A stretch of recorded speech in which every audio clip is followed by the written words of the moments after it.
Hello viewers, আজকে আমি আপনাদেরকে রুই মাছ দিয়ে লাউ রান্না করে দেখাবো। এই লাউটা আমেরিকাতে কিন্তু সবসময় পাওয়া যায়, আর এখন দেশে যেহেতু শীত শীত ভাব চলে আসছে, আমাদের দেশেও তো এখন প্রচুর লাউ পাওয়া যাবে। আর লাউ শরীরের জন্য ভীষণ ভালো, আর তা যদি আর মাছ দিয়ে রান্না করা যায়, আজকে আমি এমনভাবে রান্না করে দেখাবো যেমন হেলদিভাবে হবে জিনিসটা খেতে, মাছের স্বাদটা হবে খুবই মজার। এই মাছটা কিভাবে রান্না করলে মাছের ভিতরে পর্যন্ত স্বাদ পরিপূর্ণ থাকবে। সবজির সঙ্গে রান্না করতে গেলে অনেক সময় মাছের ভিতরটা কিন্তু লবণ লবণ লাগে না বা ফ্যাসফ্যাসে লাগে, সেটা কিভাবে করলে মাছের স্বাদটা অটুট থাকবে এবং সবজিটা দারুণ মজা হবে। তো প্রথমে মাছ ধোয়ার পদ্ধতিটা আপনাদের সঙ্গে শেয়ার করি।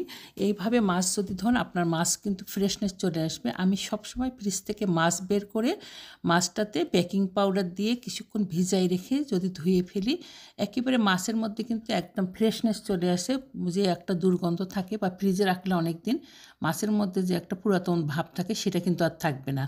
মাছটাকে খুবই ধুতে হবে, কয়েকবার করে পানি দিয়ে ধুয়ে মাছটা ফ্রেশনেস আসলে মাছটাকে প্রথমে নিতে হবে ভীষণ চিপে চিপে একদম পানিটা বের করে, তারপরে কিন্তু আমাদের ম্যারিনেট করতে হবে। তো ম্যারিনেটের বেলা অবশ্যই কিন্তু আপনাদের এখানে লবণটা বেশি পরিমাণে দিয়ে, আর হলুদ, আর আমি একটুখানি তেল দিই, এই ট্রিক্সটা ব্যবহার করবেন। তেল বেশি করে লবণ দিয়ে ভেজে তারপরে আমরা কিন্তু সবজির সঙ্গে রান্না করব। প্রথমে মাছটা ভাজতে। ভিউয়ার্স, এই যে তেল গরম করে নিয়েছি, এখন আমরা মাছটা এই গরম তেলে, অবশ্যই কিন্তু তেলটা বেশ গরম হতে হবে। আমরা এইভাবে সবগুলো মাছ দিয়ে আমরা ভাজবো। এখন আপনারা বেশি মাছও দিতে পারেন, তবে সবজির সঙ্গে যেহেতু আমি এখানে 7-8 টুকরা মাছ নিয়েছি, মাছগুলো আমি 2 বারে ভেজে নেব, নিয়ে তারপরে আমি কীভাবে রান্না করতে হবে সেটা দেখাবো। একটু মাছ কিন্তু দেখেন কি সুন্দর লাল লাল ভাজা হয়ে গেছে। এই মাছগুলো এখন আমি উঠাই নিয়ে তারপরে রান্নাটা করে দেখাবো আর কি। এখন মাছগুলো সব হয়ে গেছে, ভাজা হয়ে গেল, মাছটা সব তুলে নিয়েছি। এখন লাউটা ঠিক এরকম করে কেটে নিয়েছি, ধুয়ে কেটে নিয়েছি। এখন এই তেলের মধ্যে, মাছ ভাজা তেলের মধ্যে আমি পেঁয়াজটা দেবো। তো পেঁয়াজটা আমাদের অবশ্যই কিন্তু সুন্দর করে ভেজে নিতে হবে, লাল লাল করে ভাজলে পরে তারপরে পেঁয়াজের স্বাদটা খুব ভালো হয়। তারপর আমি এখানে মশলাগুলো একখানে করে রেখেছি, আদা রসুন বাটা, হলুদের গুঁড়া, আর হচ্ছে জিরার গুঁড়া, আর একটুখানি মরিচের গুঁড়া দিয়েছি। এই তরকারিতে কিন্তু গুঁড়া মরিচের চেয়ে কাঁচা মরিচটা বেশি ভালো হয়। তারপরে আমি একটুখানি গুঁড়া মরিচ মিক্স করে রেখে দিয়েছি। এখন আমি পেঁয়াজটা ভাজা হয়ে গেলে তারপরে আমি মশলাটা কষিয়ে নিয়ে কীভাবে রান্না করব সেটা দেখাবো।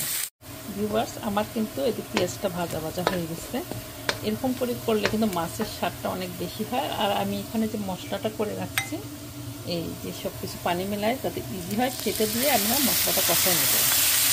এই মশলাটা কষাবো যতক্ষণ পর্যন্ত না তেল বের হয়। তেল বের এখান থেকে মশলাটা আমি কষাবো। এই অবস্থায় আমি কিন্তু লবণটা দিইনি, লবণটা কিন্তু আমাদের দিতে হবে লাউয়ে যতটুকু লাগবে, 1 চামচের অর্ধেক মতো।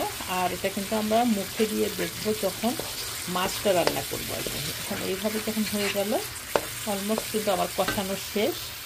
এই অবস্থায় আমরা এই লাউটা যেহেতু আগে ধুয়ে রেখেছি, বড় বড় করে দিলাম, কারণ এই লাউটা খুবই কচি, এখান থেকে কিন্তু বিচিটাও আমি বের করিনি। তা আপনারা ইচ্ছা করলে একটু ছোট বড় করে নিতে পারেন। আমি মাছ যেরকম করে দিয়েছি ঠিক মাছের সাইজে অলমোস্ট করছি আর কি।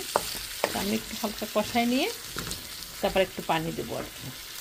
এই যে আমি কিন্তু একটুখানি পানি দেবো, খুব বেশি পানি দেবো না এই মুহূর্তে। একটু পানি দিয়ে লাউটা একটু সিদ্ধ মতো করবো। এই অবস্থায় আমি একটু ঢাকনি দিয়ে ঢেকে কিছুক্ষণ রান্না করব। ভিউয়ার্স, আমি কিন্তু এই মশলাটার মধ্যেই প্রায় 7-8 মিনিট করলাম আর কি, রান্না করলাম, যাতে এমনভাবে হয় সিদ্ধ হয়ে যায়। একদম কিন্তু সিদ্ধ হয়ে গেছে আমার ইয়েটা।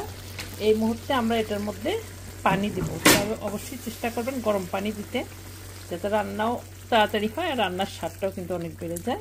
এমন পরিমাণে দিব যেন লাউটা যে সিদ্ধ হওয়া কম যদি হয়ে থাকে, বাকি সিদ্ধটা হবে আর ফুটায় উঠতে পারে। তারপরে আমরা মাছটা দিব, আর কি মশলা দিতে হবে সেটাও দেখাবো আপনাদের।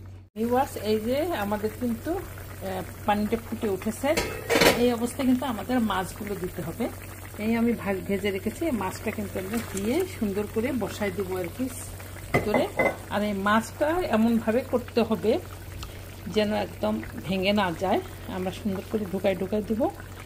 আর এই ফাঁকে এই পানিটা কমে মাছের ভিতরে সব মশলা ঢুকবে। আর আমরা এই চামচে কিন্তু লবণটা দেখে নেব আর কি, যদি লবণ লাগে।